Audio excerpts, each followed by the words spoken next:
Good evening. आज मैं आप लोगों को मौर्य साम्राज्य से कुछ क्वेश्चंस का प्रैक्टिस कराऊंगी, साथ ही साथ प्रीवियस ईयर क्वेश्चंस को भी देखेंगे जो कि आपके एग्ज़ाम के पॉइंट ऑफ व्यू से काफ़ी महत्वपूर्ण होगा। तो आइए देखते हैं मौर्य साम्राज्य से किस प्रकार के क्वेश्चंस पूछे जाते हैं। मौर्य साम्राज्य, क्वेश्चन नंबर फर्स्ट, मगध पर शासन करने वाले वंशों का क्रम निर्धारित करें। आपको क्वेश्चंस में ये कई बार आ चुके हैं और आगे आने की भी इसकी संभावना है। मैं पिछली क्लास में बताई थी, जिसमें मैं मगध साम्राज्य पढ़ाई थी, मगध वंश, जिसमें मैं बताई थी कि मगध पर शासन करने वाले सबसे प्राचीन वंश का नाम क्या था? बृहद्रथ वंश। और उसी बृहद्रथ वंश के बाद दूसरा जो वंश था वह हर्यक वंश था, जिसका शासक बिंबिसार था। हर्यक वंश की स्थापना किया था। तो उसी क्रम में आगे बढ़ते हुए देखते हैं कि इनमें से कौन सा सही क्रम होगा। मौर्य वंश ऑप्शन ए, बी शिशुनाग वंश, सी हर्यक वंश और डी नंद वंश। तो मैं बताई थी सबसे पहला बृहद्रथ वंश के बाद हर्यक वंश, हर्यक वंश के बाद शिशुनाग वंश, फिर नंद वंश और लास्ट में फिर मौर्य वंश। ओके, मैं आपको बता दूं यही सही क्रम होगा। और जो नंद वंश का शासक था, हर्यक वंश के बाद शिशुनाग वंश और शिशुनाग वंश के बाद नंद वंश, नंद वंश का शासक धनानंद था, वो अंतिम शासक। उसी धनानंद को चंद्रगुप्त मौर्य ने अपने गुरु कौटिल्य की सहायता से पराजित करता है और उसके बाद मगध पर मौर्य वंश की स्थापना। तो मौर्य वंश का संस्थापक कौन हुआ? Chandragupta Maurya. Okay, next question number second, Sikandar किसका शिष्य था? देखिए, सिकंदर जो कि भारत पर अभियान चलाया था, विजय अभियान, कब? 326 ईस्वी पूर्व में भारत विजय का अभियान चलाया था। ईस्वी पूर्व में सिकंदर जो है वह शिष्य था अरस्तु का। आंसर क्या होगा? अरस्तु। ये हमारा आंसर है। Next question number third, Sikandar का सेनापति कौन था? तो सिकंदर का सेनापति कौन था? Seleucus Nicator. सेल्यूकस निकेटर, ये आंसर होगा हमारा। क्वेश्चन नंबर फोर, हाइडेस्पीज का युद्ध, जिसे झेलम या बितस्ता का युद्ध भी कहा जाता है, तो यह युद्ध किसके बीच हुआ था? तो आंसर है सिकंदर और पंजाब के शासक राजा पोरस के बीच। ओके, नेक्स्ट क्वेश्चन नंबर 5, नंद वंश के बाद मगध पर किस वंश ने शासन किया था? तो मैं अभी आपको बताई थी नंद वंश, उसका अंतिम शासक धनानंद, उसी को पराजित करके मौर्य चंद्रगुप्त मौर्य ने मौर्य वंश की स्थापना किया था। तो नंद वंश के बाद मगध पर किस वंश का शासन होगा? मौर्य वंश। नेक्स्ट क्वेश्चन नंबर 6, मगध का कौन सा राजा सिकंदर महान का समकालीन था? तो ये कौन सा होगा? आंसर धनानंद, जो कि नंद वंश का था। नेक्स्ट क्वेश्चन नंबर 7, मौर्य वंश का संस्थापक कौन था? तो चंद्रगुप्त मौर्य। चंद्रगुप्त मौर्य के रूप में विलियम जोन्स ने पहचान किया था, जबकि जस्टिन ने इसे सेंड्रोकोट्स का। कई बार एग्जाम्स में आपको चंद्रगुप्त मौर्य का अन्य नाम भी दिया रहेगा, तो आपको ध्यान रखना है कि चंद्रगुप्त मौर्य का अन्य नाम विलियम जोन्स ने चंद्रगुप्त मौर्य के रूप में किया और इसका अन्य नाम क्या था? सेंड्रोकोट्स, जो कि जस्टिन ने इसका नाम सेंड्रोकोट्स दिया, सेंड्रोकोट्स के रूप में इसकी पहचान की। एक चीज मैं और आपको बता दें कि जो विशाखदत्त का मुद्रा राक्षस है उसमें चंद्रगुप्त मौर्य को वृषल अर्थात निम्न कुल का बताया गया है, आपको ध्यान रखना है। ओके, नेक्स्ट 8, पाटलिपुत्र स्थित चंद्रगुप्त का महल मुख्यतः बना हुआ था, यानी किस चीज का बना हुआ था? तो लकड़ी का। और जो खुदाई हुआ था बिहार के पटना के आसपास बुलंदी बाग और कुम्हरार, जिनका श्रेय किसको दिया जाता है? स्पूनर महोदय को। ओके, तो ये लकड़ी का बना हुआ था। बुलंदी बाग से, पटना के पास बुलंदी बाग से नगर के परकोटे तथा कुम्हरार से प्रसाद प्राप्त हुए हैं, यानी जो महल प्राप्त हुए हैं चंद्रगुप्त का राज प्रसाद। मैं आपको बता दूं कि चंद्रगुप्त मौर्य का जो दरबार में रहते थे वो मेगास्थनीज थे, और उन्होंने मेगास्थनीज ने इंडिका लिखा। कभी कभी एग्जाम्स में पूछा जाता है, एक साइड कॉलम ए में पुस्तक और दूसरे साइड उसके लेखक का नाम तो मिला, तो मेगास्थनीज ने इंडिका लिखे और उसी इंडिका में पाटलिपुत्र के नगर प्रशासन का वर्णन किया गया है, जिसमें उन्होंने बताया था कि ये महल जो है पाटलिपुत्र में चंद्रगुप्त का जो राज्य प्रसाद था वो लकड़ी का बना हुआ था, और लकड़ी और कच्ची ईंट के साथ साथ उस पर जो है पत्थर की नक्काशी किया हुआ था। उसमें 570 बुर्ज और 64 द्वार थे। और उन्होंने ये भी कहा कि जब राजा जब जनता के समक्ष आता था तो शोभा यात्रा निकाला जाता था, और राजा के जो अंगरक्षक थे वह सोने चांदी जड़ित हाथियों से जो सुसज्जित थे, और साथ ही साथ नगर के चारों ओर जो स्त्री अंगरक्षक थे और कुछ अंगरक्षक जो है वह पेड़ों के झुंड को लेकर के चलते थे। राजा कभी भी एक कमरे में 2 दिन नहीं सोते थे, और राजा को जो भोजन दिया जाता था वह पहले किसी दूसरे के द्वारा चखा जाता था। इस तरह से अगर एग्जाम में आता है कि पाटलिपुत्र के नगर प्रशासन का वर्णन किसने किया, तो मेगास्थनीज के इंडिका में ऐसा है। इंडिका में पाटलिपुत्र के नगर प्रशासन का वर्णन किया गया है। ओके, नेक्स्ट क्वेश्चन नंबर 9, अभिलेख जिससे स्पष्ट होता है कि चंद्रगुप्त का प्रभाव पश्चिम भारत पर था। किस अभिलेख से ऐसा स्पष्ट होता है कि चंद्रगुप्त का प्रभाव पश्चिमी भारत पर था? तो आंसर होगा रुद्र दामन का जूनागढ़ अभिलेख। जूनागढ़ यही गुजरात में, तो गुजरात देखिए भारत के पश्चिम में है, इस तरफ है। नेक्स्ट क्वेश्चन नंबर 10, किस मौर्य राजा ने दक्कन विजय किया? तो दक्कन का विजय चंद्रगुप्त मौर्य ने, यूं तो कह लें कि अशोक ने दक्कन, लेकिन केवल उसका विजय कलिंग तक ही था, और इसका जो है चंद्रगुप्त मौर्य असल में इसको दक्कन का विजय कर्ता के रूप में जाना जाता है।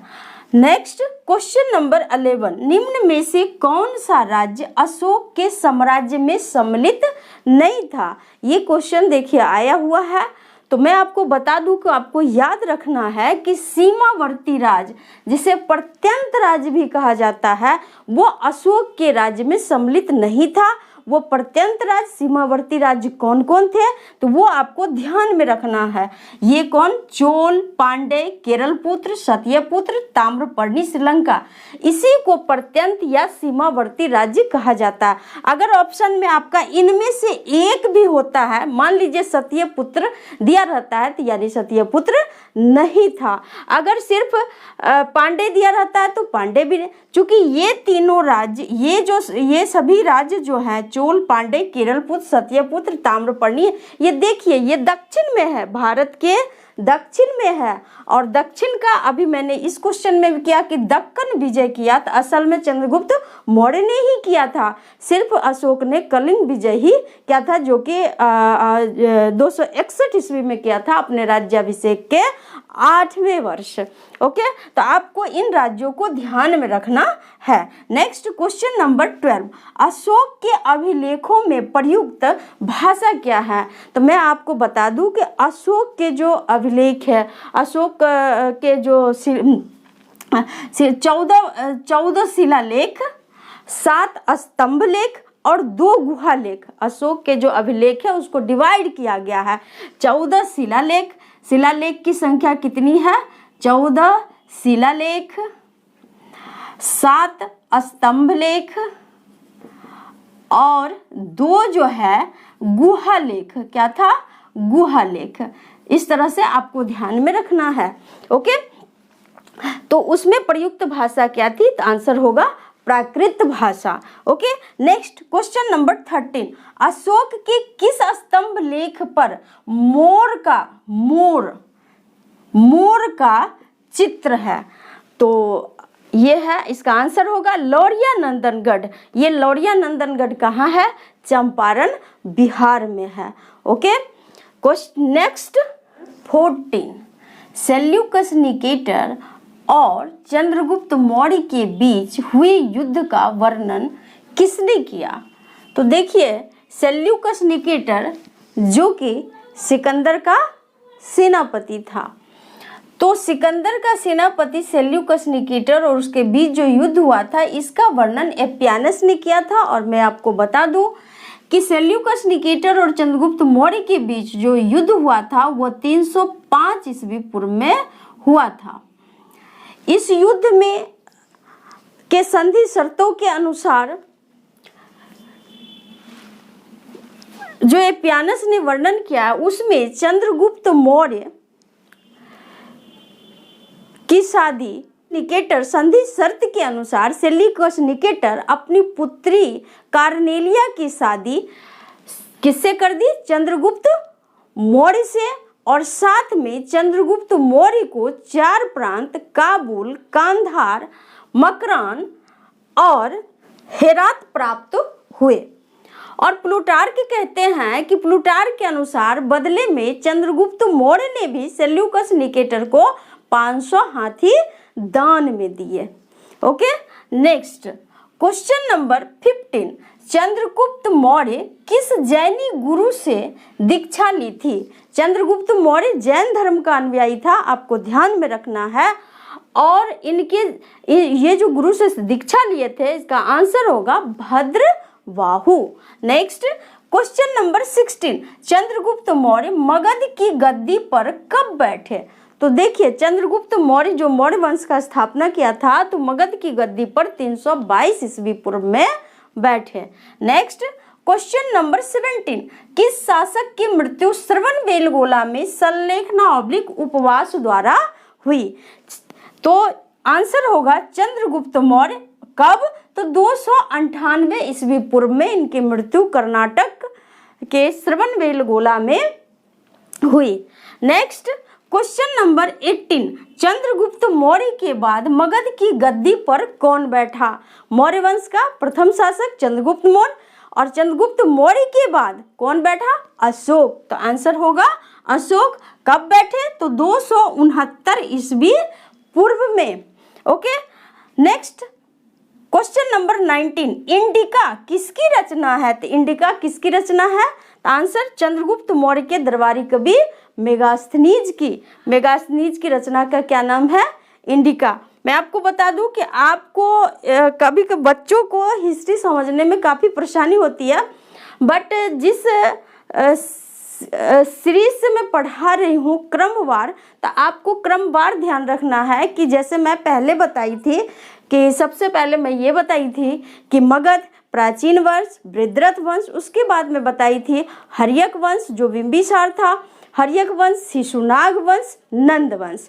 उसके बाद आपको बीच में एक पड़ाव के तौर पे याद रखना है मौर्य वंश। तो मौर्य वंश से पहले 3 वंश कौन कौन?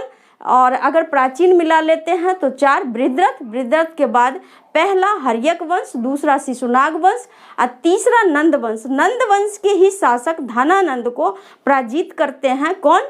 चंद्रगुप्त मौर्य अपने गुरु चाणक्य, जिसे विष्णुगुप्त या कौटिल्य भी कहा जाता है। और कौटिल्य ने अर्थशास्त्र की रचना की। एग्जाम में पूछा जाता है अर्थशास्त्र किससे संबंधित पुस्तक है, तो अर्थशास्त्र को देख करके आपको अर्थव्यवस्था नहीं समझना है, अर्थशास्त्र राजनीति से संबंधित पुस्तक है। ओके, अब मौर्य के बाद जो मौर्य वंश के जो शासक हुए उसका क्रम आपको ध्यान रखना है। पहले चंद्रगुप्त मौर्य, जिसने 322 ईस्वी में गद्दी पर बैठा और 298 ईस्वी में उनकी मृत्यु हो जाती है श्रवणबेलगोला में, कर्नाटक में। उसके बाद चंद्रगुप्त मौर्य के बाद गद्दी पर कौन बैठता है? मगध की गद्दी पर मौर्य वंश की सत्ता किसके हाथ में जाती है? तो अशोक के हाथ में। तो यहाँ तक आपको ध्यान रखना है, स्मरण करना है। इतिहास में कहीं पर कोई परेशानी आपको नहीं होगी। मैं स्टेप बाय स्टेप आपको मेमोराइज भी करवाती जाऊंगी, प्रैक्टिस भी करवाती जाऊंगी, ताकि अब जो आने वाले आपके एग्जाम्स हैं उसमें आपको इतिहास में दिक्कत नहीं होगी।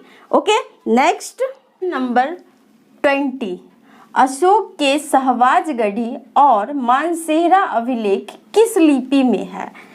तो आंसर होगा खरोष्टी लिपि। कौन से, क्वेश्चन नंबर 21, कौन से अभिलेख दाहिने से बाईं ओर लिखी जाती है? देखिए क्वेश्चन ये पूछा गया है बीपीएससी में। तो खरोष्टी लिपि, अशोक के अभिलेख में जो भाषा प्रयुक्त हुआ है वह प्राकृत और लिपि ब्राह्मी, लेकिन 2 जो लेख है अभिलेख सहवाजगढ़ी और मानसेहरा, ये खरोष्टी लिपि में है। Okay, next question number 22, Ashok के धम्म का मूल संदेश क्या है? मैं आपको बता दूं, धर्म, तो अशोक का जो धम्म था वह एक नैतिक संहिता थी। नैतिक संहिता जो कहते हैं, आप पढ़े हुए होंगे, आईएएस में भी दिया जाता है नीति शास्त्र। उससे क्वेश्चन पूछा, जैसे अपने विचार में साम्यता बनाए रखना और अपना विचार में साधुता बनाए रखना, अहिंसा, सत्य, यही सब तो नैतिक आचार है। तो इसमें हमारा आंसर होगा, देखिए ऑप्शन ए, राजा के प्रति वफादारी, ये एक नैतिक आचार है।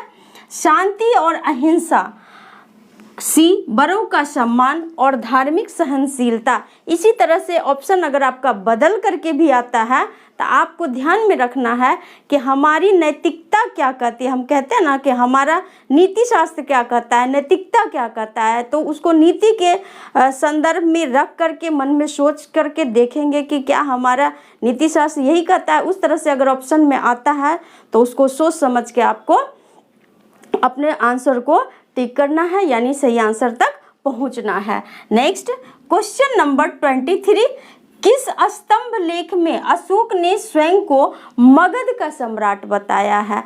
तो आंसर होगा भाब्रू स्तंभ लेख में अशोक जो है मगध का सम्राट बताया है। ओके, नेक्स्ट क्वेश्चन नंबर 24, अपने शिलालेखों में अशोक मूलतः किस नाम से जाने जाते हैं? तो अशोक को अपने शिलालेख में देवनाम प्रिय / प्रियदर्शी, यानी जो देवताओं के प्रिय हो। Okay, next question number 25 and last, अर्थशास्त्र किस पहलू पर प्रकाश डालता है? मैं अभी भी बताई थी, डिस्कशन की थी कि कौटिल्य ने, विष्णुगुप्त ने किया था। तो अर्थशास्त्र जो है किससे संबंधित है? राजनीति से संबंधित पुस्तक है। मेरे इस सेशन को अगर आपको पसंद आई हो तो अधिक से अधिक लाइक, सब्सक्राइब और शेयर करके खुद भी मोटिवेटेड रहें और मुझे भी मोटिवेट करें। शेयर करने में आप किसी प्रकार की कोई कंजूसी ना करें, क्योंकि मैं आपके लिए मेहनत करती हूँ और जब आप शेयर करेंगे तो मैं अधिक से अधिक मोटिवेट होंगी और आपके लिए एग्ज़ाम के पॉइंट ऑफ व्यू से काफ़ी महत्वपूर्ण क्वेश्चंस को लेकर के आऊँगी और आपको प्रैक्टिस करवाऊँगी। इसलिए शेयर करने में किसी प्रकार की कोई कोताही ना बरते, मुझे मोटिवेट करते रहें। तब तक के लिए इतना ही। थैंक यू, धन्यवाद।